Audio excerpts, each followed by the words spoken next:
10 वर्षात नरेंद्र मोदी सरकारने देशातील 10 ते 25 लोकांचाच विचार केला, मात्र आम्ही देशातील सर्वच घटकाला न्याय देऊन त्यांच्या उत्थानासाठी प्रयत्न करणार आहोत।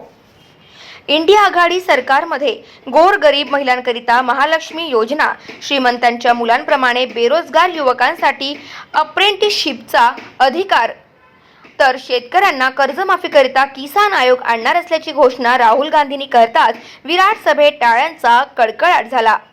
परतवाडा येथील महाविकास आघाडीच्या प्रचार सभेत बोलताना सांगितले की इंडिया आघाडी सत्तेत आल्यानंतर देशाचा चेहरामोहरा बदलवणार असून संविधान विरोधी मोदी सरकार संविधान संपवण्याच्या मार्गावर आहे।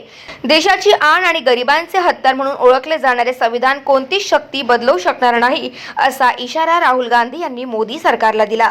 गाव माझा न्यूज करिता महादेव नवघरे, अमरावती।